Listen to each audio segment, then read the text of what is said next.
Hello friends, आपका भारतीय इतिहास के मेरे इस नए वीडियो में स्वागत है।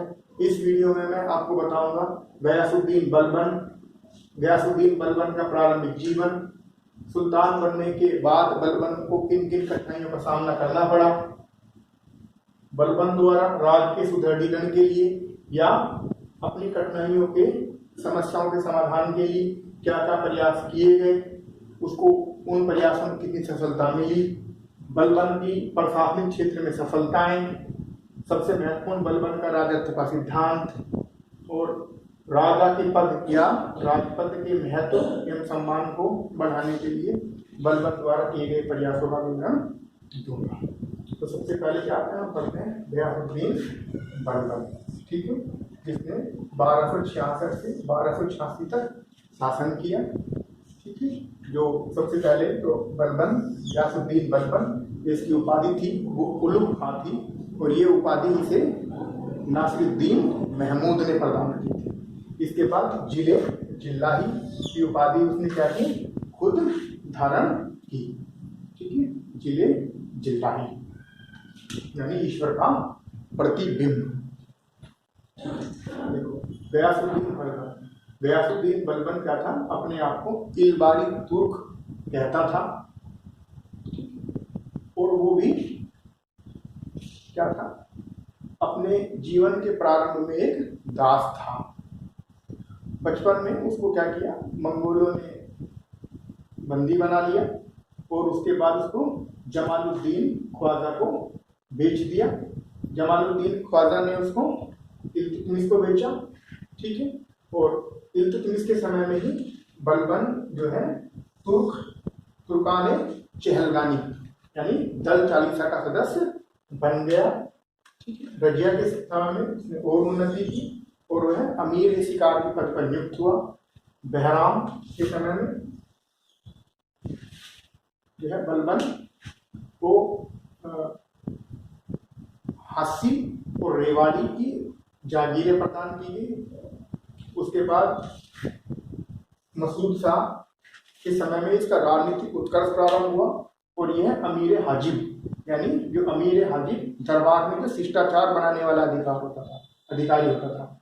दरबार में शिष्टाचार लागू करने वाला अधिकारी कौन होता है, अमीर हाजिब के पद पर नियुक्त हुआ।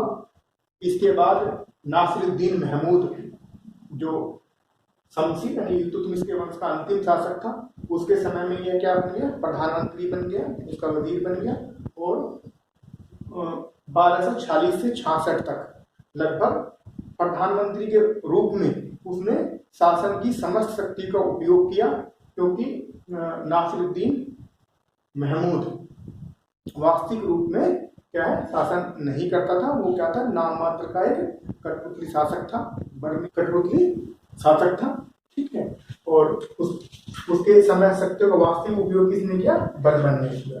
1266 ईस्वी में उसने नासिरुद्दीन महमूद को जहर देके उसकी मृत्यु उसकी हत्या करवा दी और खुद क्या बन गया, सुल्तान बन गया।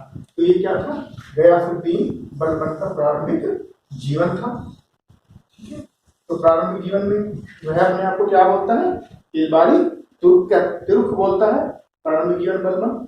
ठीक है, उसके बाद इसको क्या किया गया, जमालुद्दीन को मंगोलों ने बेच दिया, वहां से इल्तुतमिश के पास आया, दल चालीसा का सदस्य बना। उसके बाद रजिया के समय में अमीर शिकार का पद प्राप्त हुआ। बहराम शाह के समय में इसे हासी पड़ता है हरियाणा में और रेवाड़ी राजस्थान में। ठीक है, दिल्ली के आस पास के क्षेत्र थे, उनको इसको प्रदान किए गए। इसके बाद मसूद शाह के समय में इसका राजनीतिक उत्कर्ष प्रारंभ हुआ और ये अमीर हाजिब के पद पर नियुक्त हुआ। ठीक है, और नासिरुद्दीन महमूद के समय में क्या बन गया, प्रधानमंत्री बन गया और वास्तविक रूप से शासन की शक्तियों का प्रयोग प्रधानमंत्री के रूप में बलबन ने किया, क्योंकि नासिरुद्दीन महमूद नाम मात्र का शासक था और वह क्या था, सादा जीवन व्यतीत करता था और राजकाज में क्या था, सिर्फ क्या था, बलबन पे निर्भर था। ठीक है, तो नासिरुद्दीन महमूद की मृत्यु के बाद जो बलबन क्या बना, सुल्तान बना 1266 ईस्वी। ठीक है, तो बलबन की क्या थी, हम क्वेश्चन देखेंगे, बलबन की प्रारंभिक कठिनाइयां। ठीक है, तो बलबन की जो प्रारंभिक कठिनाई थी वो क्या थी, सल्तनत का निर्बल होना। ठीक है, तो बलबन के समक्ष सबसे पहली कठिनाई ये थी कि सल्तनत क्या थी, निर्बल थी। यानी सल्तनत में क्या था, जो इल्तुतमिश के बाद यानी जो रजिया, बहराम, मसूद शाह जो भी शासक हुए वो क्या थे, एक गृह युद्ध में फंसे थे। ऐसी स्थिति में जो शासन की वास्तविक शक्ति थी वो तुर्कानी चहलगानी के हाथों में रही। ठीक है, और दरबार क्या बन गया, षड्यंत्र, नित्य प्रतिदिन नए क्या है, षड्यंत्र बन गए। ऐसी स्थिति में क्या है, दिल्ली सल्तनत क्या है, कमजोर होती चली। तो जब बलबन सुल्तान बना तो उसके समक्ष सबसे पहली समस्या यही थी कि सल्तनत क्या थी, बड़ी कमजोर थी और क्या थी, षड्यंत्रों से परिपूर्ण थी। चारों ओर क्या है, नित्य नए षड्यंत्र हो रहे थे। तो ऐसे में इन षड्यंत्रों से निपटना और सल्तनत को शक्तिशाली बनाना बलबन के समक्ष क्या थी, पहली चुनौती थी। ठीक है, सुल्तान की प्रतिष्ठा और चालीसा की समस्या, क्योंकि बलबन एक नए वंश बलबनी वंश का संस्थापक था। ठीक है, और यह शमसी वंश से संबंधित नहीं था। तो और तुर्कानी चहलगानी यानी जो इल्तुतमिश ने 40 सरदारों का दल बनाया था उसका ही क्या था, सदस्य था। ठीक है, उनके ही समान था।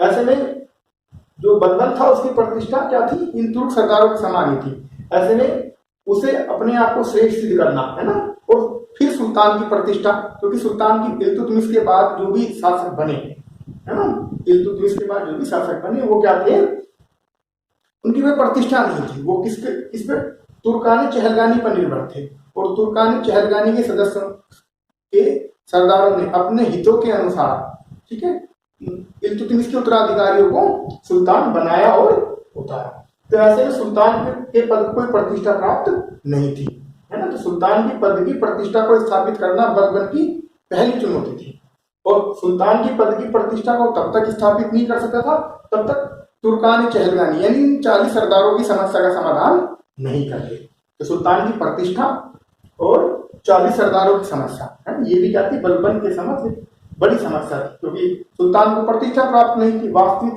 शक्तियों का प्रयोग कौन करते थे, तुर्कानी चहलगानी के सदस्य करते थे। सुल्तान तो क्या था, नाम मात्र का था। तो ऐसे में क्या, सुल्तान की प्रतिष्ठा को बढ़ाना और 40 का सदस्यों की शक्ति को गिराना, ये बलबन की क्या थी, पहली चुनौती थी। ठीक है, सल्तनत निर्बल थी है ना। तो क्योंकि जो इल्तुतमिश के उत्तराधिकारी थे वो बहुत लंबे समय तक शासन किए नहीं, और किया भी तो क्या था, आपस में संघर्षरत रहे। तो ऐसे में क्या थी, सल्तनत की क्या थी, निर्बल और कमजोर थी।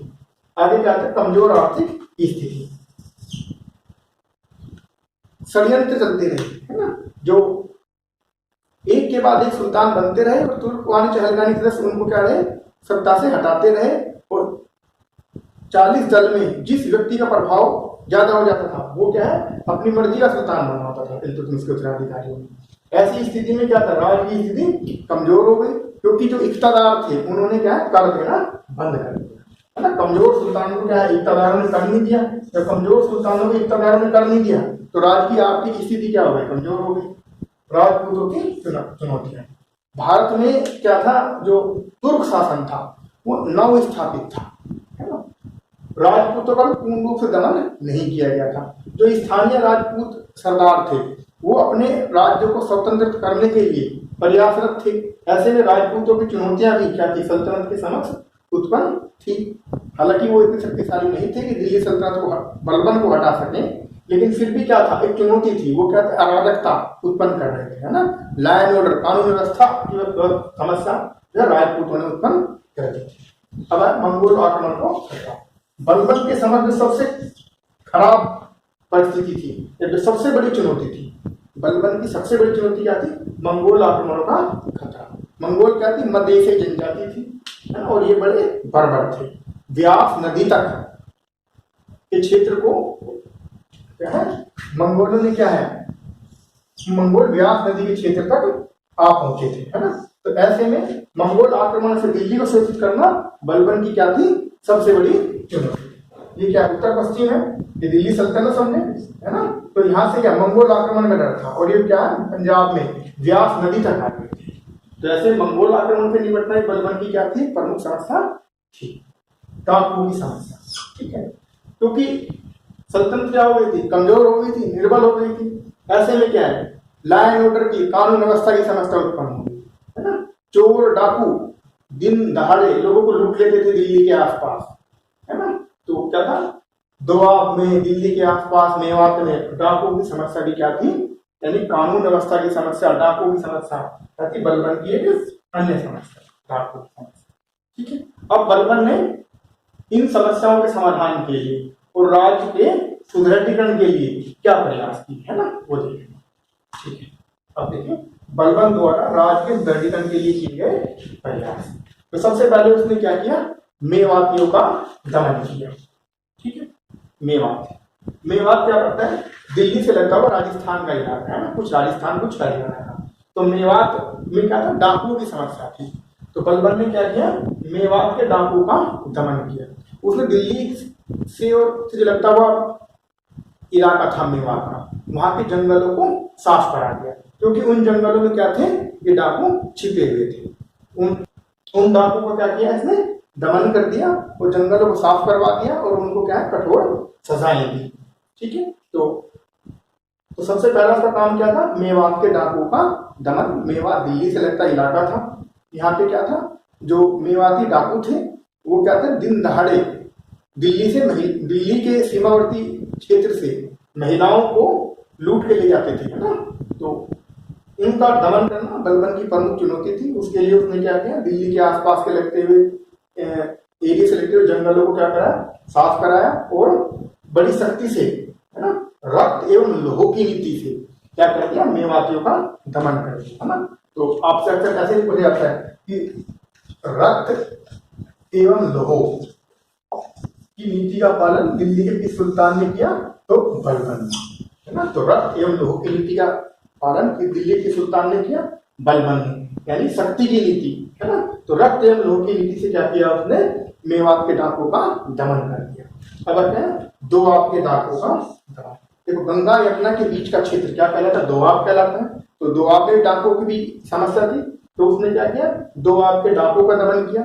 यहाँ पे शक्तिशाली इक्तदारों को नियुक्त किया इन डाकुओं का दमन करने के लिए। और दोआब के जो गांव इन डाकुओं का समर्थन कर रहे थे उनको क्या पूर्ण रूप से उजड़वा दिया, है ना। तुर्कानी चहलगानी का दमन। मैंने कहा कि बलबन के लिए सबसे बड़ी समस्या क्या थी, तुर्कानी चहलगानी, यानी जो इल्तुतमिश ने 40 तुर्क सरदारों का दल बनाया था, वो भी क्या था, बलबन के लिए सबसे बड़ी चुनौती थी। हालांकि बलबन स्वयं भी क्या था, इस दल का सदस्य था सुल्तान बनने से पहले, लेकिन वो जानता था कि जब तक सुल्तान की प्रतिष्ठा को नहीं बढ़ाया जा सकता, जब तक कि इस चहलगानी का दमन नहीं किया जा सके।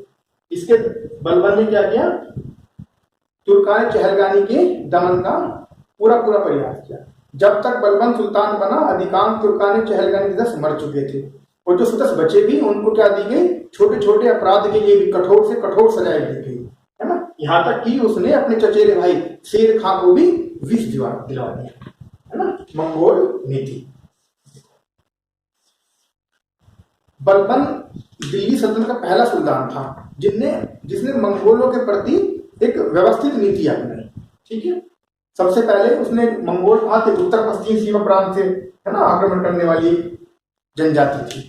तो मंगोल खतरे से निपटने के लिए बलबन दिल्ली का पहला सुल्तान था जिसने क्या अपनाई, एक मंगोल नीति बनाई। ठीक है, तो मंगोल नीति में उसने क्या किया, अपने योग्य सरदारों को उत्तर पश्चिमी सीमा प्रांतों में, उत्तर पश्चिमी सीमा प्रांत के क्षेत्र में नियुक्त किया। सबसे पहले इस क्षेत्र का दायित्व किसको सौंपा, अपने चचेरे भाई शेर खां को। जब उसने शेर खां की जहर देकर मृत्यु करवा दी तो फिर अपने पुत्र शहजादा मोहम्मद को, है ना, उत्तर पश्चिमी सीमा प्रांत पे क्या गवर्नर नियुक्त करके रखा। ठीक है, तो इसके अलावा उसने क्या किया, सीमावर्ती क्षेत्रों में दुर्गों की एक श्रृंखला बनाई, पुराने दुर्गों की मरम्मत कराई और अपने योग्य सेना नायकों को उत्तर पश्चिम में नियुक्त किया। मंगोल खतरे के कारण ही बलबन क्या है, हमेशा दिल्ली में बना रहा। राजधानी दिल्ली को छोड़कर वो कहीं बड़े अभियान के लिए नहीं गया सिवाय बंगाल की। ठीक है, तो दिल्ली से बाहर बलबन ने मात्र एक अभियान किया, वो क्या था, बंगाल का अभियान। बाकी मंगोल खतरों से निपटने के लिए क्या रहा, हमेशा राजधानी इन दिल्ली में बना रहा। ठीक है, तो सिर्फ एक मात्र अभियान बलबन का जो दिल्ली से दूर जाके उसने किया तो बंगाल अभियान था। बंगाल में तुगरिल खां ने विद्रोह किया था, तो उस विद्रोह का दमन करने के लिए बंगाल बलबन गया था, सिर्फ एक विद्रोह का दमन करने के लिए वह दिल्ली से बाहर गया। ठीक है, कि आगे बंगाल की विद्रोह का दमन तो मैंने बता दिया। तो बंगाल में तुगरिल खां एक सरदार था, उसने विद्रोह किया था, उसके विद्रोह का दमन करने के लिए वह दिल्ली से बाहर गया। अब आता है बलबन की प्रशासनिक क्षेत्र में सफलताएं, है ना। तो बलबन की प्रशासनिक सफलताएं, ठीक है। तो सबसे पहले उसने क्या किया, एक शक्तिशाली सेना की स्थापना। देखो भयभीत प्रीत नहीं, है ना। यदि वो शक्तिशाली सेना की स्थापना नहीं करता तो ना तो मंगोलों के खतरे का सामना कर सकता था, ना आंतरिक विद्रोह को दबा सकता था, और ना ही इन 40 दल का दमन कर सकता था। उसकी पहली जरूरत क्या थी, एक शक्तिशाली सेना का गठन करना। तो बलबन ने इसके लिए क्या की, एक शक्तिशाली सेना की स्थापना की। उसने सेना के लिए एक अलग विभाग दीवाने अर्ज, दीवाने अर्ज यानी अलग सैन्य विभाग बनाया। ठीक है, उसने क्या किया, सेना को शक्तिशाली बनाया, इसके लिए एक अलग सैनिक विभाग दीवाने अर्ज स्थापित किया। दूसरा है जासूस व्यवस्था, है ना, आंतरिक विद्रोह से निपटने के लिए। और सबसे महत्वपूर्ण क्या थी, तुर्कानी चहलगानी का दमन करने के लिए उसने क्या की, शक्तिशाली जासूस व्यवस्था स्थापित की, है ना। मध्यकाल में जासूस को क्या बोलते थे, बरीद। तो उसने एक अलग जासूस विभाग ही बना दिया, दीवाने बरीद, है ना। तो ठीक है, शक्तिशाली जासूस व्यवस्था की स्थापना की, एक अलग विभाग बनाया दीवाने बरीद। वो उसने जासूस व्यवस्था को इस हद तक बढ़ाया कि उसने अपने पुत्रों तक की भी जासूसी कराई। आगे उसने क्या किया, प्रशासनिक क्षेत्र में कुशलता स्थापित करने के लिए क्या है, भव्य दरबार की स्थापना करें। ठीक है, लोगों में सुल्तान का सम्मान बढ़ सके, इसीलिए उसने क्या किया, ईरानी परंपरा अनुकरण पर भव्य दरबार बनाया। ठीक है, आगे क्या है, एक न्याय व्यवस्था की स्थापना, प्रशासनिक क्षेत्र में कुशलता स्थापित करने, है ना, एवं जनता का सहयोग एवं समर्थन पाने के लिए बलबन ने एक अन्य कार्य क्या किया, एक समान न्याय व्यवस्था स्थापित की। समान न्याय व्यवस्था में ये था कि उसने क्या है, सभी को समान रूप से न्याय दिया, और बड़े से बड़े सरदार को भी, है ना, जो बड़े से बड़ा अमीर था उनको भी क्या है, अपराध करने के लिए सार्वजनिक रूप से दंडित किया। ठीक है, शमसी जमींदारों की जमीनें छीनना। ठीक है, शमसी जमींदार यानी इल्तुतमिश के परिवार से संबंधित जमींदार थे, उनकी जमीन छीन ली। दोआब में इल्तुतमिश ने 2000 जमींदारों को जमीन दी थी, शमसी जमींदारों को। बलबन ने क्या किया, इन जमींदारों की जांच कराई, जो सैनिक वृद्ध हो गए थे, जो जमींदार थे वो या इख्तियार थे, जो वृद्ध हो गए थे, उनकी क्या है, जांच कराई, उनको पेंशन देके बाहर किया, और उनके स्थान पर क्या है, युवा और कुशल सैनिकों को नियुक्त किया। तो ठीक है, बलबन का राजत्व का सिद्धांत। सबसे महत्वपूर्ण क्वेश्चन है बलबन का ना, यहां से अक्सर क्वेश्चन आ सकता है आपके एग्जाम में कि बलबन के राजत्व के सिद्धांत को समझाइए। ठीक है, तो देखो, बलबन दिल्ली सल्तनत का ऐसा पहला सुल्तान था जिसने राजत्व का सिद्धांत प्रस्तुत किया था। बलबन के राजत्व का सिद्धांत फारसी राजत्व के सिद्धांत पर आधारित था। ठीक है, तो बलबन के राजत्व सिद्धांत की सबसे पहली विशेषता ये थी कि उसने अपने आप को क्या कहा, ईश्वर का प्रतिनिधि, यानी अपने आप को उसने क्या कहा, खुदा का प्रतिनिधि, निभाते खुदाई घोषित किया।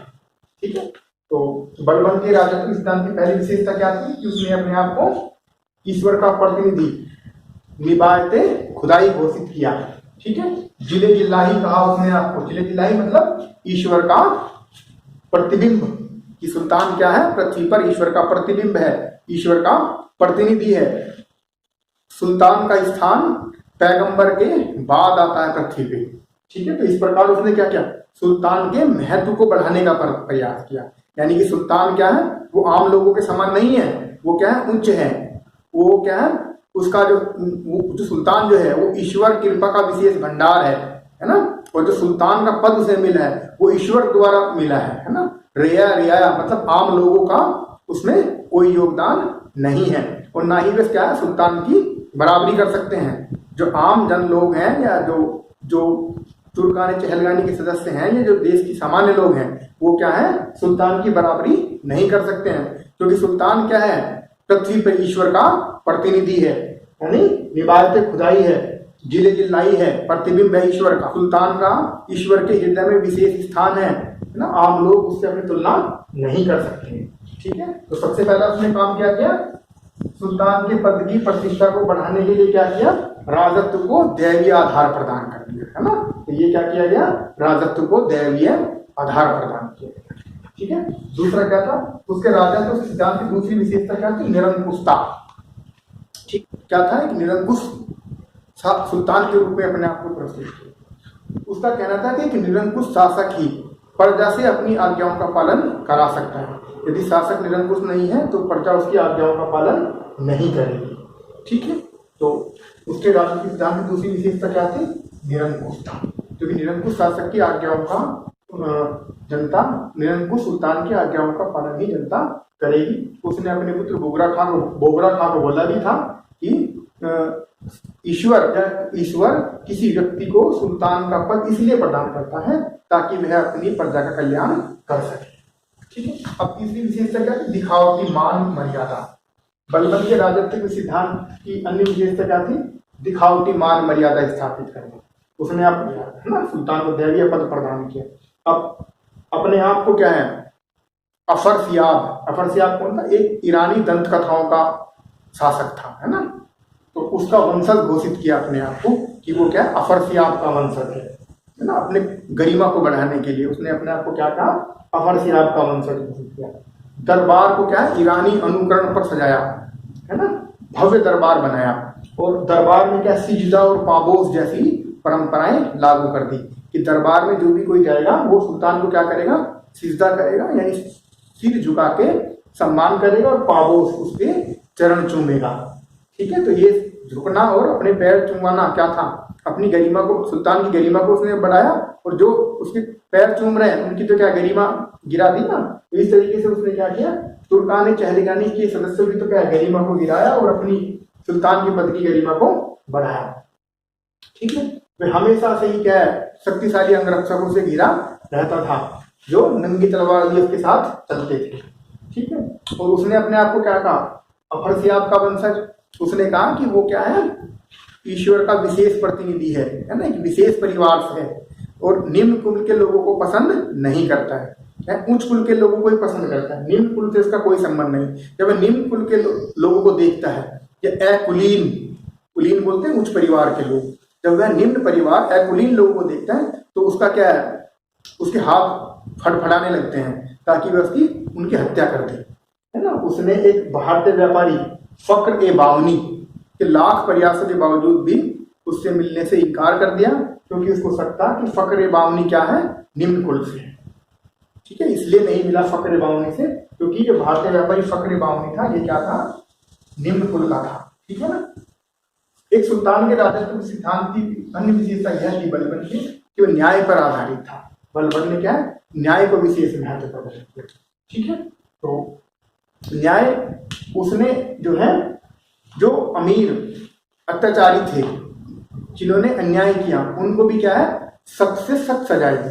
यानी उसने न्याय किया, चाहे कोई कितना भी बड़ा अमीर हो, कितना ही बड़ा अधिकारी हो, ठीक, अपराध के लिए उसको भी क्या है, सामान्य व्यक्ति की तरह दंड दिए गए। जैसे बदायूं के अमीर मलिक बकबक और अवध के अमीर हैबत खां को सिर्फ इसलिए कोड़ों से पिटवाया गया क्योंकि उन्होंने अपने घरेलू नौकरों के साथ अनुमानसिक व्यवहार किया था।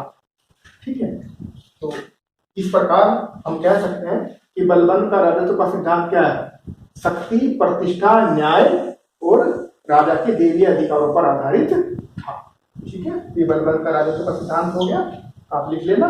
अब आगे आते हैं राजा के पद व सम्मान को बढ़ाने के लिए बलबन के प्रयास। ठीक है, तो ये पूछता है कि बलबन ने राजपद के शक्ति प्रतिष्ठा को बढ़ाने के लिए क्या कार्य किया, क्या प्रयास किया। तो बलबन के प्रयास लिखिएगा, बलबन ने राजत्व की शक्ति एवं अधिकार को, या राजा की शक्ति एवं अधिकार को बढ़ाने के लिए निम्न प्रयास किए। तो सबसे पहले क्या है, राजा को उसने क्या है, एक दैवीत्व आधार प्रदान किया। ठीक है, राजा को क्या क्या क्या किया, यानी राजा यानी सुल्तान को क्या किया, एक दैवीय अधिकार से परिपूर्ण किया। यानी क्या है, निबायत खुदाई है, जिले जिल्लाई है वो ना, मैंने बताया पहले आपको। तो उसने क्या दैवित्व स्वरूप प्रदान किया राजा को। शाही परिवार का दावा, ठीक है। फिरदौसी ने एक पुस्तक लिखी शाहनामा। तो शाहनामा में उसने किसका वर्णन किया है, एक दंत कथा के रूप में अफरसियाब का वर्णन किया है। कोई ईरान का शासक अफरसियाब हुआ था, है ना, दंत कथाओं का नायक अफरसियाब। तो उसने क्या किया, तो बलबन बोला कि वो तो क्या है कि शाहनामा में, फिरदौसी की शाहनामा में जिस अफरसियाब का वंशज है, अफरसियाब का वर्णन है। फिरदौसी की शाहनामा में इस अफरसियाब का वर्णन है, वो क्या है, उसका वंशज है। यानी अपने आप को उच्च कुल का प्रदर्शित करने का प्रयास किया, है ना। तो शाही परिवार का दावा करा उसने कि वो तो क्या खानदानी सुल्तान बनने लायक है ना, उस पर ईश्वर की विशेष कृपा है। निम्न कुल के लोगों से अलग थलग रहना। तो उसने कहा कि उसने दावा किया कि वो तो उच्च कुल के लोगों से पसंद करता है, निम्न कुल के लोगों को पसंद ही नहीं करता है। इसीलिए उसने क्या किया, निम्न कुल के लोगों से दूरी बना ली, ठीक है। वो क्या है, निम्न कुल के लोगों से क्या है, हमेशा दूर रहता था। मैंने बताया भी कि भारतीय व्यापारी फकरे बावनी से मिलने से उसने सिर्फ इसलिए मना कर दिया कि फकरे बावनी क्या था, निम्न कुल का था। आगे क्या है, शानदार दरबार का आयोजन, ठीक है। तो राजा के पद और शक्ति को बढ़ाने के लिए उसने क्या किया, भव्य दरबार का आयोजन किया, ठीक है। ईरानी परंपराओं के अनुकरण पर दरबार सजाया।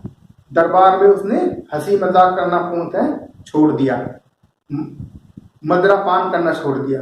दरबार में ना तो वो खुद हंसी मजाक करता था, ना किसी को इस बात की हंसी मजाक करने की अनुमति देता था, ठीक है। तो इस प्रकार उसने क्या किया, एक भव्य दरबार का आयोजन किया, गरिमापूर्ण दरबार, निष्पक्ष न्याय। बलबन की एक महत्वपूर्ण विशेषता यही थी कि वह क्या करता, निष्पक्ष न्याय प्रदान करता था। तो मैंने कहा भी कि उसने बदायूं और अवध के अमीरों को इसलिए दंड दिया कि उन्होंने क्या है, अपने दासों के साथ अनुमानसिक व्यवहार किया था। तो उनको क्या है, पब्लिकली कोड़े लगवाए गए दोनों को। और क्या, सैन्य शक्ति पर बल। तो राजा की शक्ति को बढ़ाने के लिए उसने क्या किया, सैनिक शक्ति को बढ़ाने का प्रयास किया। सबसे पहले क्या किया, दीवाने अर्ज एक अलग सैन्य विभाग बनाया, जासूस व्यवस्था दीवाने बरीद की स्थापना की। इस प्रकार बलबन ने क्या किया, राजत्व की शक्ति और पद को बढ़ाने का प्रयास किया, ठीक है। तो इस यानी इतना कठोर होने के बावजूद भी बलबन के प्रति क्या है, अमीरों में और जनता में विशेष सम्मान था। बर्नी लिखता है कि 1286 में बलबन की मृत्यु हो गई तो साधारण जनता और तुर्क और सरदारों ने क्या किया, अपने उसकी शव यात्रा के दौरान अपने कपड़े फाड़ लिए, अपने सिरों पर मिट्टी फेंकी और 40 दिन तक क्या बनाया गया, शोक मनाया गया। तो इस प्रकार क्या था कि बलबन क्या था, अपनी कठोरता के बावजूद भी जनता में क्या था, काफी लोकप्रिय था। तो आपने क्या है, बलबन पढ़ लेना है। इस प्रकार जो बलबनी वंश का संस्थापक था बलबन, यही इसका प्रमुख शासक था। इसके बाद क्या है, जो अगला राजवंश आएगा वो खिलजी राजवंश आएगा। तो उसके बाद अगला चैप्टर पढ़ेंगे हम, खिलजी राजवंश पढ़ेंगे। आपको तैयार कर लेना है, कुछ मुश्किल आए तो मुझसे पूछ लेना है। Thank you.